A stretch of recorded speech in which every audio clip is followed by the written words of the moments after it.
और दूसरा ये कि 6 महीने से आप घर नहीं गए हैं, आज आपके बेटे का जन्मदिन है।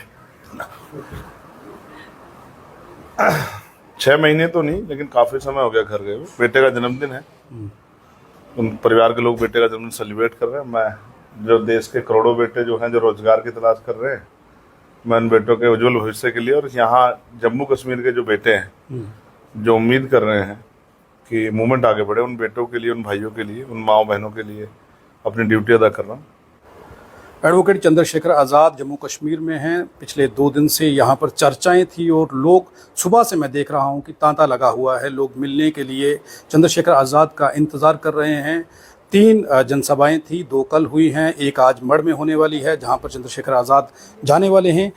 इस वक्त भारत को और भारत के अंदर की राजनीति को चंद्रशेखर आज़ाद कहाँ देख रहे हैं, यहाँ से सवाल शुरू करेंगे। उसके बाद चंद्रशेखर आज़ाद के बारे में कुछ बताने का प्रयास करेंगे, क्योंकि जम्मू कश्मीर के लोग पिछले 4 साल से इंतज़ार कर रहे थे कि चंद्रशेखर आज़ाद जम्मू कश्मीर की धरती पर पांव रखें। जैसे ही वो जम्मू पहुँचे हैं, लोगों के दिल और दिमाग में ये चल रहा था कि एक मुलाकात सिर्फ चंद्रशेखर आज़ाद से हो जाए। बहुत बहुत स्वागत है सर जम्मू कश्मीर की धरती पर। जय भीम। जय भीम सर। जम्मू कश्मीर से कैसा प्यार मिल रहा है? कल से आप यहाँ पर हैं, जिस तरफ आप जा रहे हैं सिर्फ एक ही चर्चा है, चंद्रशेखर आज़ाद, चंद्रशेखर आज़ाद। जम्मू कश्मीर को मैं इस तरह देख पाया कि हम ये सोचते थे कि जम्मू कश्मीर तो बॉर्डर का एरिया है, वहाँ डॉक्टर बाबा साहब अम्बेडकर की मूवमेंट इतनी मजबूत होगी या नहीं होगी जी। लेकिन मैं धन्यवाद दूंगा मिशन 78 के साथियों का कि उन्होंने इतनी मजबूती से यहाँ काम किया है कि यहाँ भी मूवमेंट बहुत मजबूत है। जी। और अच्छी बात यह है कि सिर्फ पुरुषों में नहीं, महिलाओं में भी बाबा साहब अम्बेडकर के विचार और संतों गुरु महापुरुषों के विचार फल फूल रहे हैं, और वो लोग मानसिक रूप से तैयार हैं कि बहुजन मूवमेंट को आगे बढ़ना चाहिए, बहुजन मूवमेंट काम यहाँ होना चाहिए। जी। जम्मू कश्मीर में आप आए हैं, 6 उम्मीदवार आपकी पार्टी से इलेक्शन लड़ रहे हैं, लोगों का भरपूर समर्थन है। कल की रैली देखने के बाद ये समझ आ रहा है कि लोग बदलाव चाहते हैं। लोगों से जो चर्चा हुई है, लोगों से जो मुलाकात हुई है, सुबह से तांता लगा हुआ है, लोग क्या कह रहे हैं? देखिए, मैं 9 बजे से मैंने मिलना शुरू किया था, 12 बजे मुझे हाथ जोड़ के जाना पड़ा कि मैं तैयार होकर आ जाऊँ, क्योंकि रैली जी।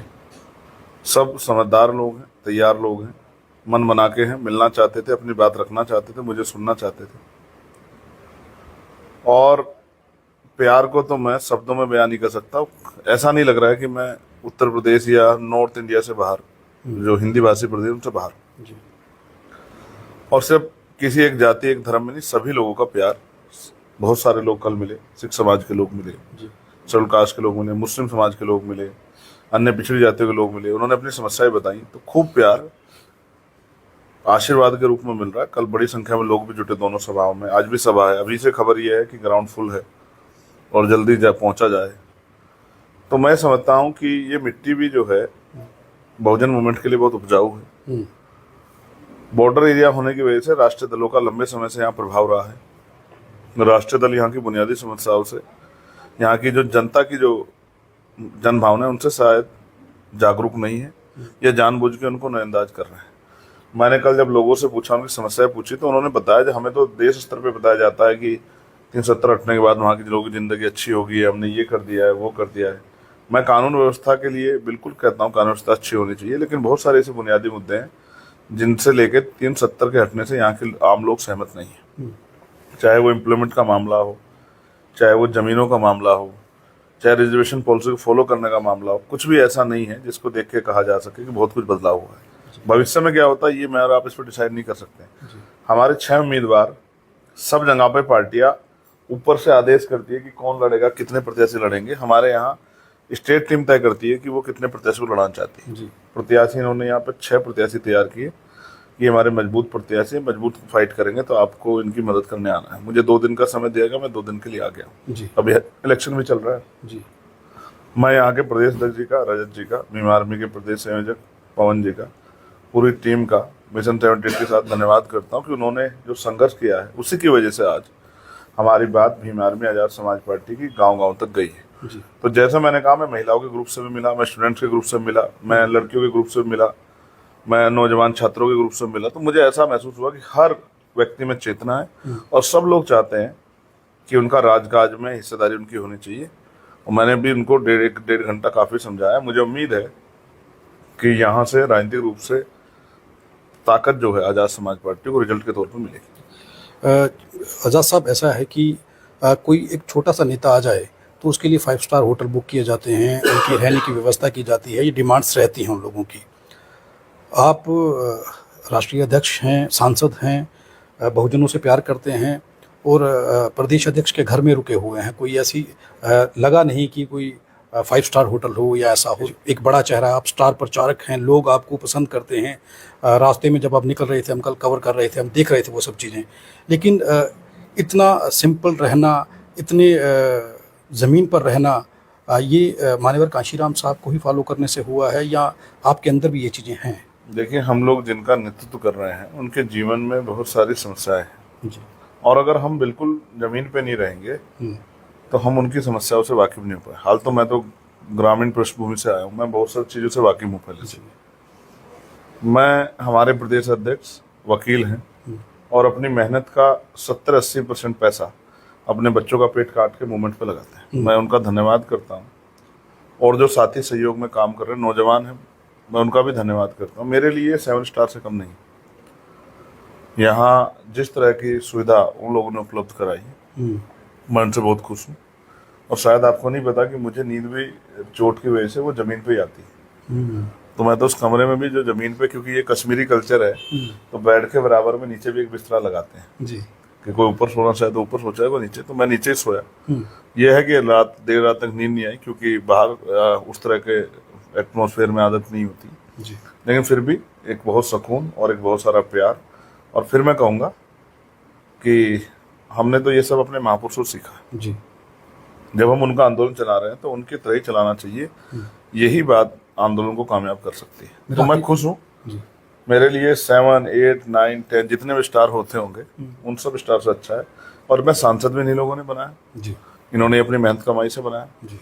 और मुझे नेता भी इन लोगों ने बनाया। मेरे पास तो जो कुछ है सतगुरु रविदास जी महाराज का आशीर्वाद है और तमाम हमारे संतों गुरुओं महापुरुषों, भगवान वाल्मीकि का, गुरु नानक जी का, गुरु नामदेव जी, तमाम जो हमारे संत गुरु हैं उनका आशीर्वाद से जो कुछ है और मेरे भाइयों के प्यार से, बहनों के, वो ये मैं इसमें खुश हूँ। मेरे लिए ये सबसे बेहतरीन जगह है और मैं इसके लिए अपने पार्टी के प्रदेश अध्यक्ष रजत जी का बहुत धन्यवाद करता हूँ कि और उनकी वजह ये हुआ है कि इसके लिए मैं क्षमा प्रार्थी भी हूँ कि हम बहुत संख्यक लोग यहाँ रहने से उनके परिवार को बराबर के घर में शिफ्ट होना पड़ा। इसके लिए मुझे कष्ट है, खेद है अपनी माओ बहनों से कि ये तकलीफ उनको उठानी पड़ी, लेकिन अब ये भी जिम्मेदारी है। लेकिन मैंने कुछ औरतों से बात की है, उन्होंने कहा है कि हर घर में एक बेटा चंद्रशेखर आज़ाद होना चाहिए, ज़रूरत है समय की। कोशिश तो कर रहे हैं। मैं हम डॉक्टर बाबा साहब अम्बेडकर मानव काशीराम साहब तो नहीं तैयार कर सकते, लेकिन कोशिश कर अपने जैसे लोग जो बेटे हैं उन्हीं को चंद्रशेखर आज़ाद जैसा, यानी कि मिशनरी भावना के साथ जोड़ के और सोशल रिस्पॉन्सिबिलिटी, सामाजिक जिम्मेदारी इनको का एहसास कराएं और पे बैक टू सोसाइटी का ध्यान रखते हैं। हम लोग समाज का हाथ पकड़ के रखें। देखो भाई, मैं तो संसार साहब एक चीज जानता हूँ, वो एक कहावत है और हमारे गुरुओं की वाणियों में कि सूरा सो पहचानिए जो लड़े दिन के है और पुर्जा पुर्जा कट मरे कभी ना छाड़े के। जब तक इस समाज में बहादुर योद्धा तैयार नहीं होंगे और वो भी समाज के इस दायित्व यानी कि जिम्मेदारी के प्रति, तब तक समाज पैरों पर नहीं खड़ा हो सकता। अब वो माँ के पेट से तो जन्म नहीं लेंगे, वो विचार से जन्म लेंगे, विचार की यानी कि कैडर की ताकत से। मैं तो अपने कैडर के दोनों साथियों का, अश्वनी जी का, बोकाडिया जी का, ब्रजपाल जी का भी धन्यवाद दूंगा कि उन्होंने यहाँ कैडर किया था। उसका इतना प्रभाव हुआ कि यहाँ के लोगों ने, नौजवानों ने अपनी जिम्मेदारी का एहसास किया और ये 4-6 महीने की मेहनत है कि आज हमारे कई प्रत्याशी दौड़ में हैं कि वो जीत भी सकते हैं और जीत के करीब भी रह सकते हैं। मेरा काम ये था स्टार प्रचार के तौर पे कि अपने जो कार्यकर्ता पदाधिकारी उनके अंदर हिम्मत पैदा करना कि उनके अंदर हिम्मत पैदा हो और वो अपने काम को ईमानदार से करें। अब मैं देख रहा हूँ कि वो हिम्मत पैदा होगी। अगले 4-5 दिन वो जितनी मेहनत से काम करेंगे उसी तरह का रिजल्ट हमारे सामने आएगा। बहुसंख्यक रूप से समाज यहाँ रहता है, अगर वो हर घर तक चले गए मेरा पैगाम लेके, इसी में हमारा प्रत्याशी जीत जाएगा, मैं मानता हूँ। लोग तो कह रहे हैं कि हमारा वोट जो है वो चंद्रशेखर आज़ाद को है, वो हर उम्मीदवार में आपको देख रहे हैं। हाँ, तो यही पॉलिसी है भाई। वो उम्मीदवार भी चंद्रशेखर आज़ाद है, यहाँ के प्रदेश अध्यक्ष खुद में चंद्रशेखर आज़ाद है और मैं तो जैसा भाइयों, हम सब लोग मिशनरी लोग हैं, हम अपनी ड्यूटी कर रहे हैं और ड्यूटी करेंगे और किसी तरह से मूवमेंट आगे बढ़े इसके लिए लगातार। इनकी एक मांग जरूर है, ये अभी से पूछ रहे हैं कि दोबारा कब आओगे। हाँ, ये एक चीज है। तो मैं इनसे कह रहा हूँ कि आप अपने यही जो है कैडर से चंद्रशेखर आज़ाद तैयार करो क्योंकि मेरे कंधों पे बहुत जिम्मेदारी है जी अब। फिर इसके बाद दिल्ली का इलेक्शन आएगा, जी अभी तत्कालिक महाराष्ट्र का और झारखंड का आ रहा है, फिर बिहार का आ जाएगा। तो मैं तो लगातार इसी काम में लगा रहूंगा, लेकिन फिर भी कोशिश करूंगा कि कैडर के लिए यहाँ जरूर आऊँ। वन नेशन वन इलेक्शन के बारे में जो चर्चा चल रही है उसे कैसे देख रहे हैं? देखिए, मैं तो मेंबर ऑफ पार्लियामेंट हूँ, जब वो बिल वहाँ पेश होगा तब उस पर देखेंगे क्या। अभी तो उसकी हम पे यही नहीं जानकारी है कि वो उसमें बिल में है क्या, क्या प्रोविजन चाहती है। पर सरपंच के चुनाव, पंचायत के चुनाव, जिला परिषद के, नगर पालिका, नगर परिषद, कौन से चुनाव इकट्ठा कराना चाहती है गवर्नमेंट, और गवर्नमेंट कितनी तैयार है इसके लिए। तो महाराष्ट्र का चुनाव तो करा नहीं पाए साथ में, झारखंड का काम एक साथ था, ये बिफोर करा दिया है जी हरियाणा, और जम्मू 10 साल से रोक के बैठे हुए हैं। जी जो स्टेटों के चुनाव नहीं करा पा रहे, वो सारा चुनाव एक साथ कैसे करा सकते हैं। तो क्या पॉलिसी पढ़ेंगे, वो जो बिल लेके आएंगे पढ़ेंगे, फिर उस बिल को के आधार पे वो करेंगे। अच्छा है, होना चाहिए, सरकार करके देखे, हम तो चाहते हैं। आखिरी सवाल में 2 सवाल हैं। एक तो आप विदेश में गए और मैंने सुना उस वीडियो को कि विदेश में लोग कैसे मिलने के लिए आए आपसे, और लोगों ने आपसे आपको देखना चाहा और जो बातें कही हैं वो कैसा रहा आपका टूर जो था? और दूसरा ये कि 6 महीने से आप घर नहीं गए हैं, आज आपके बेटे का जन्मदिन है। विदेश जाके लगा नहीं कि विदेश में हूँ, ऐसा ही प्यार वहां भी मिला। सब मिशनरी लोग हैं। 6 महीने तो नहीं, लेकिन काफी समय हो गया घर गए हुए। बेटे का जन्मदिन है, उन परिवार के लोग बेटे का जन्मदिन सेलिब्रेट कर रहे हैं। मैं जो देश के करोड़ों बेटे जो हैं, जो रोजगार की तलाश कर रहे हैं, मैं उन बेटों के उज्जवल भविष्य के लिए, और यहाँ जम्मू कश्मीर के जो बेटे हैं जो उम्मीद कर रहे हैं कि मूवमेंट आगे बढ़े, उन बेटों के लिए, उन भाइयों के लिए, उन माओ बहनों के लिए अपनी ड्यूटी अदा कर रहा हूँ। मैं जब खुद ही त्याग नहीं करूंगा तो समाज से क्या उम्मीद करूंगा जी। मैं अपने जो पदाधिकारी नेता हैं, कार्यकर्ता, उनसे क्या उम्मीद करूं, उनसे कैसे कह पाऊंगा कि भाई आप त्याग करो। पहले नेता को खुद त्याग करना पड़ता है, तभी वो समाज से कह सकता है। जी। तो आज मैं, मेरे अंदर हिम्मत है कहने की। कल मैं इनसे कह सकता हूँ अगर इनके घर में कोई कार्यक्रम है, उसको छोड़कर मिशन का काम करो। उसके लिए पहले मुझे करना पड़ेगा। ये मैंने माननीय काशीराम साहब सीखा है। जी पर ठीक है, महापुरुषों का आशीर्वाद है, परिवार रहेगा। परिवार को जो दूर थोड़ा ही है मुझसे। जी देखो, फिर मैं कह रहा हूँ, आज मेरे पिताजी मेरे साथ नहीं है उस दुनिया में, नहीं, तो इसका मतलब थोड़ा कि मैं उनसे प्रेम नहीं करता या मेरे साथ नहीं। वो तो हमेशा मेरे साथ है। हमारे गुरुओं संतों का आशीर्वाद हमेशा हमारे साथ है। तो ठीक है, वो अभी छोटा, उसको एहसास नहीं, बड़ा होता तो मैं उसको एक लाइन में समझा देता कि भाई जन्मदिन इम्पोर्टेंट है, जयंती तो महापुरुषों की मनाते हैं जी। उनके विचार छोड़ देंगे तो क्या होगा। या जन्मदिन से ज्यादा समाज का मूवमेंट चलाना जितना इम्पोर्टेंट है, वो समझ जाएगा। वो भी एक मिशनरी बाप का बेटा है, वो भी समझ जाएगा समय में। ये बहुत इंपॉर्टेंट मांग थी। यहाँ सिख समाज के लोगों ने मुझसे मांग रखी थी। मैं गुरुद्वारे गया था मत्था टेकने जी, तो उन्होंने भी मुझे बहुत प्रेम दिया, लेकिन उन्होंने मुझसे एक मांग रखी थी कि भाई पंजाबी भाषा को यहाँ ऑफिशियल भाषा का दर्जा नहीं मिला है जी 2019 से जी। उनके मन में पीड़ा थी। मैंने उनको विश्वास दिलाया, वचन दिया है कि मैं पार्लियामेंट में इस विषय को उठाऊंगा जी। और हमारे जो मेंबर ऑफ असेंबली जो है, लेजिस्लेटिव असेंबली जो है, एमएलए अगर जो जीतेंगे, मैं उनसे भी ये उम्मीद करूंगा कि वो भी असेंबली में इस बात को जोर शोर से उठाएं और पंजाबी भाषा को इनके, हमारे सिख भाइयों की भावना का सम्मान कर रखते हुए उनको ऑफिशियल भाषा का दर्जा भी जो है जम्मू कश्मीर मिलना चाहिए जी। बहुत बहुत धन्यवाद चंद्रशेखर आज़ाद हमारे साथ बात करने के लिए।